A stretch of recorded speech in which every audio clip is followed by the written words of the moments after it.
Security agencies in Nigeria have been put on alert since the foreign embassies in the country warned of a potential terrorist attack in the Federal Capital Territory, Abuja. In response to the threat, the Inspector General of Police, Usman Alkali Baba, has dismissed reports of a possible terror attack in the nation's capital. President Muhammadu Buhari has also urged Nigerians not to panic over the recent security advisory issued by the United States and the United Kingdom governments, warning their citizens to steer clear of Abuja because of the risk of terrorist attack. This isn't the first time that the security situation in the capital has been a source of concern. Back in July 2022, over 800 prison inmates escaped from Kuje Medium Custodial Facility during an attack by terrorists. No fewer than 422 inmates who escaped from Kuje jailbreak are yet to be recaptured.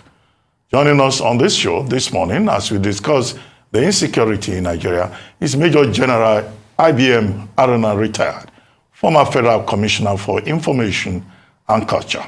Welcome to the morning show, General. Good to have you again on the morning show. Thank you. Thank you. Good morning. Well, very quickly, what do you make of the security alert issued by the UK, the US, and also some other nations in Nigeria concerning the security situation in the country, to the extent of asking some of their staff to leave Nigeria if they can, or to relocate away from dangerous spots as identified by them? And the Nigerian government saying that was just unnecessary, and that if they had any information, it would have been better to contact the Nigerian government, since in any case, there is strong bilateral relations with these countries. Thank you very much.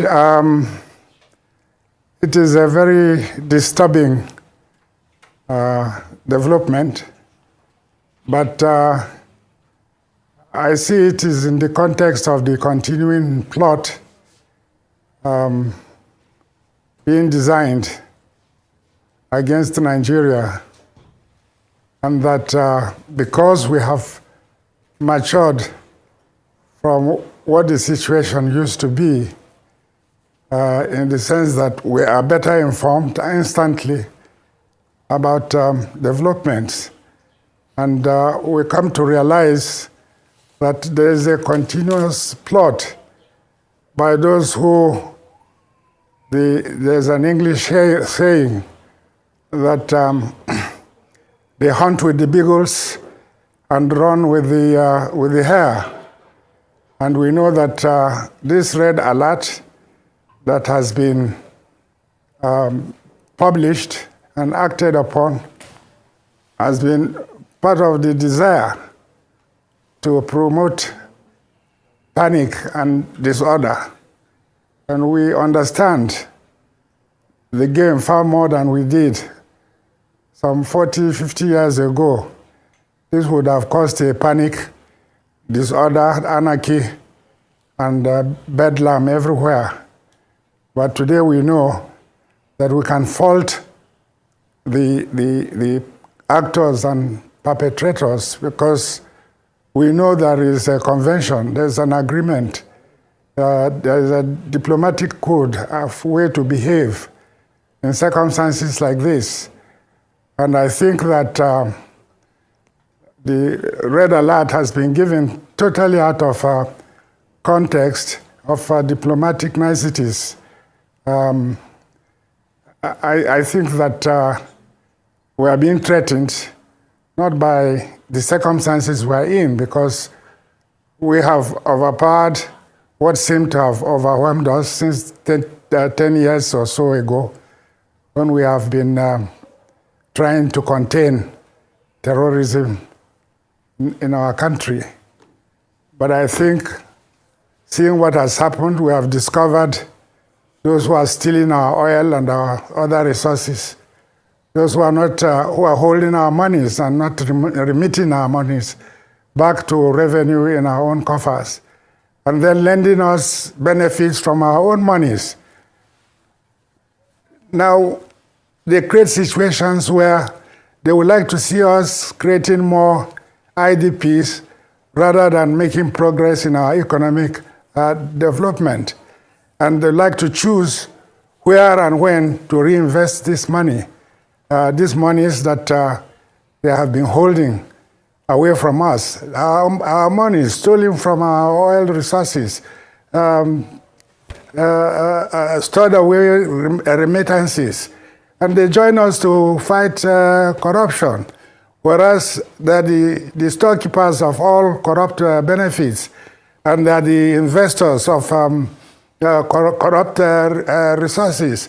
So I think I am not surprised, because coming all the way from 1960, 64, 65 elections through the Civil War, and today, we know how this game is being played by the international powers in order to put themselves in a more powerful, influential position and to reduce us economically, socially, and in terms of political stature.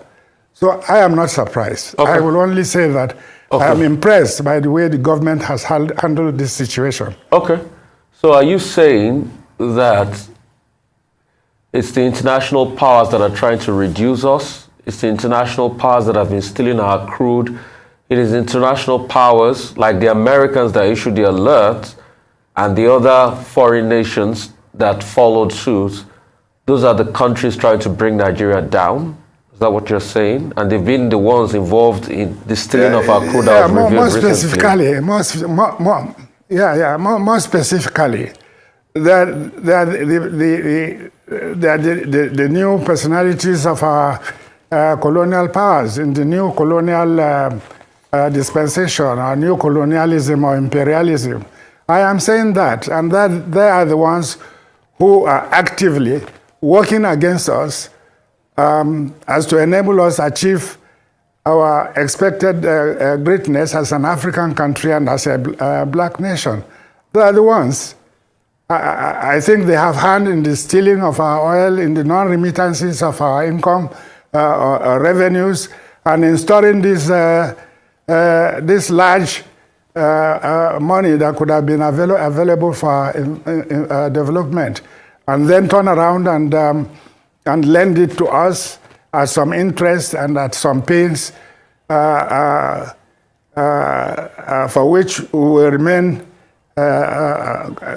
either in servitude or under bondage, because our generations to come will be paying the interest on money that actually had belonged to us. Well, so I think they are. I don't see any reason why they should overwhelm, or they should not go and abide by the normal protocol that exists between friendly nations. What they have done by this red alert and the method they have gone about it, I think is hostile. Okay. And I'm glad our country is facing it, because we would have been at daggers drawn on ourselves, in spite of the progress that we have made or have been making in the last 10 years. We have now got an upper hand with respect to our fight against internal terrorism. And I think maybe they're expecting that, as it used to be, they will have a commotion, a panic, and which may result in coup, because it looks as if military interventions are coming back.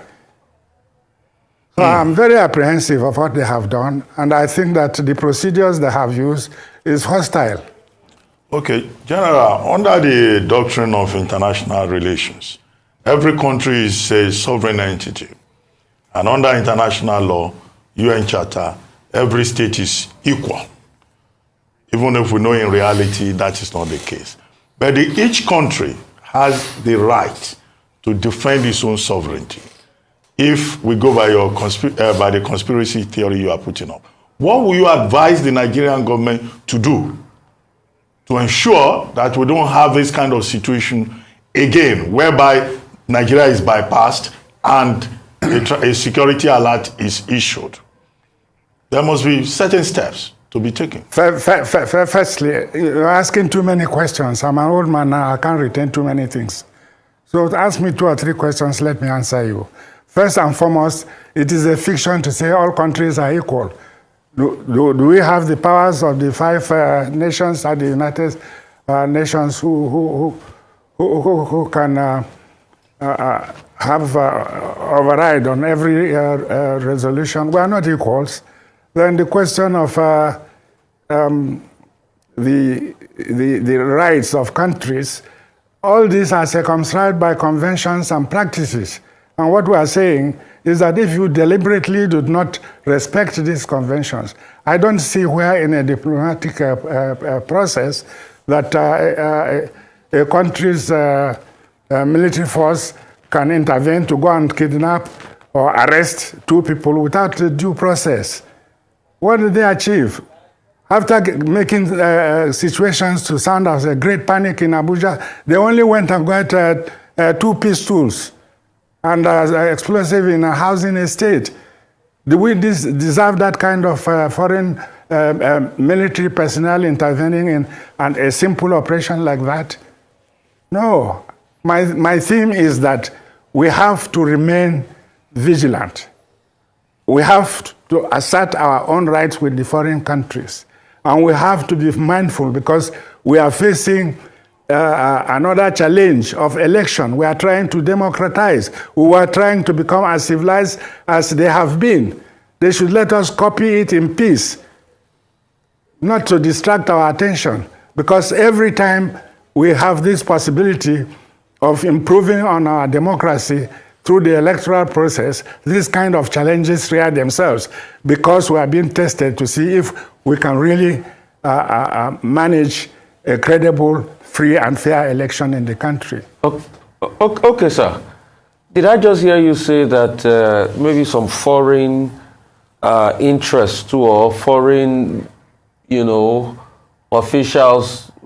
I have said right from the, it's not a matter of interest. Sir, let me speak. It's part of the strategy and power play. Sir, you didn't let me speak, sir. Let me speak. Let me land with my question.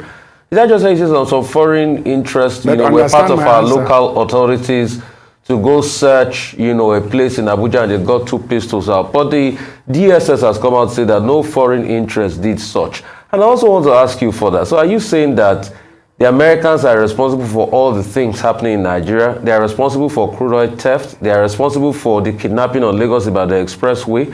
They are responsible for all the insecurity happening around. And why is it that our security agencies didn't debunk this from day one and they started security drills? That is not my team. That is the team of the media. It's the media who suggested that. You have asked me for a response for what I think the plot against Nigeria is on the national and the practice done.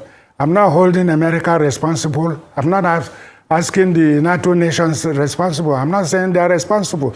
They are responsible to pursue their own interests, and we are responsible to pursue and make sure that our territories and our people are secure and they are protected. We have different interests, but there is international agreement, there is international process. We don't need to be harangued or pursued by the force of other foreign interests to interfere in our own internal affairs. Well, General, they didn't follow.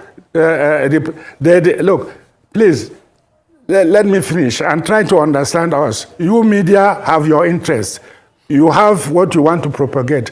But if you ask us, as former generals and leaders in this country, as I was a former minister, I will tell you my own perception of what I see, and that is what I have told you. We should also learn to respect our opposite views.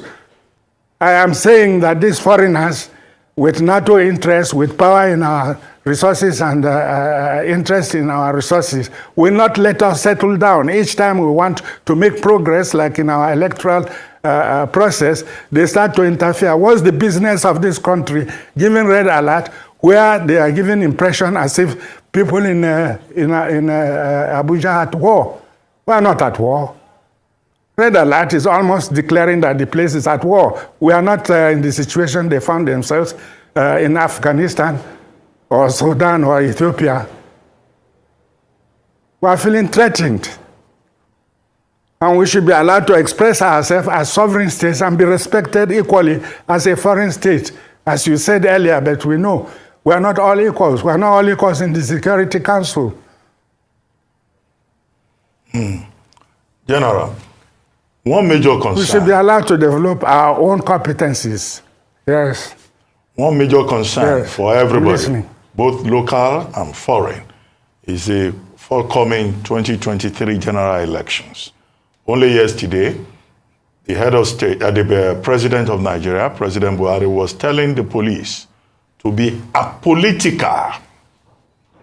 From your own experience, can we expect that level of non-partisanship from this same Nigeria police, the way it is in an election season?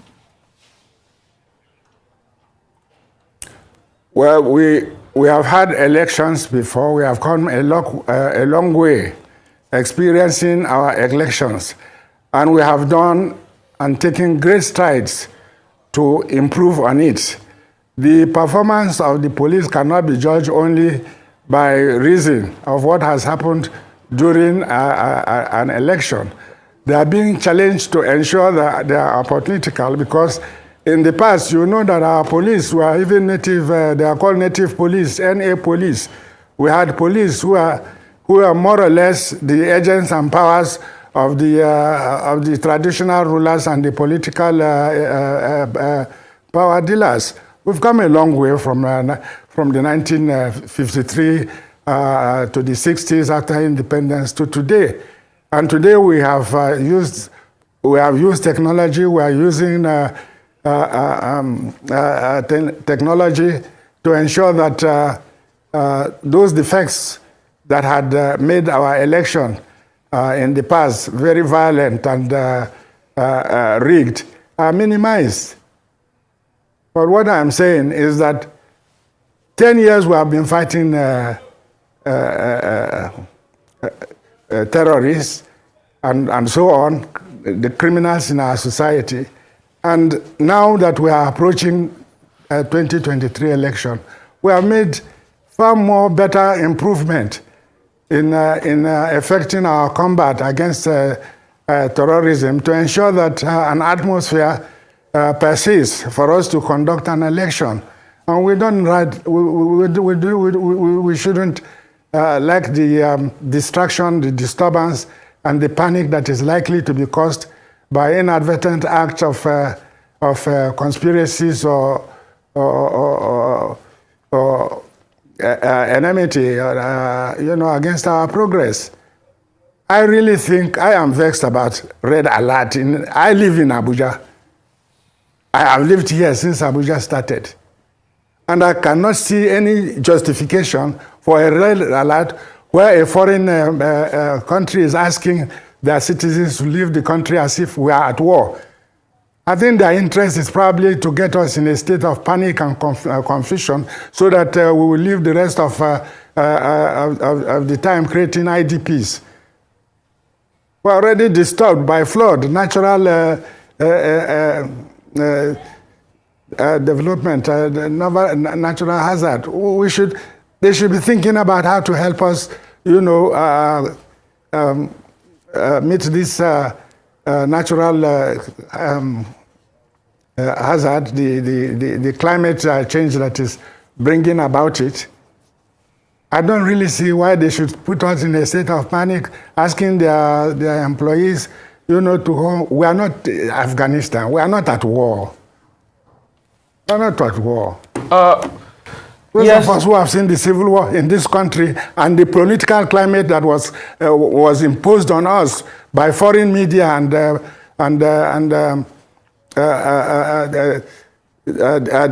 diplomatic play, we know how much hazard they cost us. And it cost us life, many lives. Okay.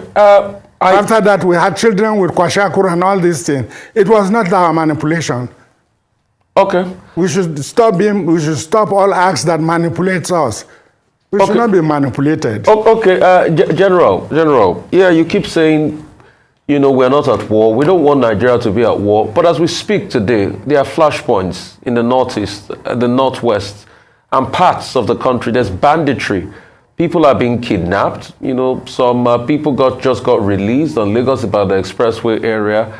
You know, it's not good news everywhere. Attacks are being repelled. The military is overstretched. So I agree with you. Nobody is happy about that.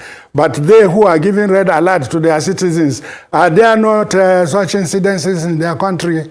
Aren't school children and people being killed in the streets? But ours is not in about what countries. happened. Are there not such incidents? General, Look, I don't really we have care. gone through it. It's been 10 years.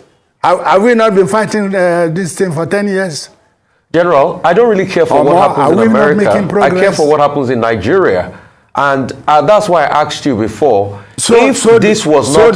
General, please let me speak. My point is this. Look, my point is this. See my point. We are containing our situation as they should jolly well contain their own. But we didn't see why they should be pouring petrol in the situation by red alert. Okay, so that's why I asked the question. They went about it. Why didn't we debunk it on day one? Why did we start drills? The police started drills on day one when this happened to show they were on top of it. Why didn't we say, it's conspiracy? They're lying. Why didn't we say that from day one? Who is to say it? That is your own point of view. Please try to understand. You are a media, you are reporting. I don't know whether you have taken a stand. You are reporting the situation, and the situation is that a foreigner has come to this country, declared red alert, where there is no reason for red alert, and did it with the wrong process, without respect to the diplomatic niceties that are involved. And we and our governments are responsible to ensure that our sovereignty is protected. It's not about people being killed or not being killed. Their own consequences and no, General, my question. They are not concerned about that. So your question is answered. If it's not answered, ask me again. Well, General, let me ask you again. It's political season. One of the issues that Nigerians have been asking the presidential aspirants to focus on is security. Well, that in itself is part of is the main responsibility of government. Security and welfare. What will be your words of advice for all these presidential aspirants that are asking Nigerians to vote for them in 2023? Well, security and well-being of all the citizens is the duties of government. There is no advice that can be given to them other than to ensure that the environment conducts an election that is respected and a government that respects the interests and wishes of the people is enthroned. We want a government. We need a government. There should be a fair representation of government, and then we need good governance. Well, on that note, we'd like to thank you very much, General.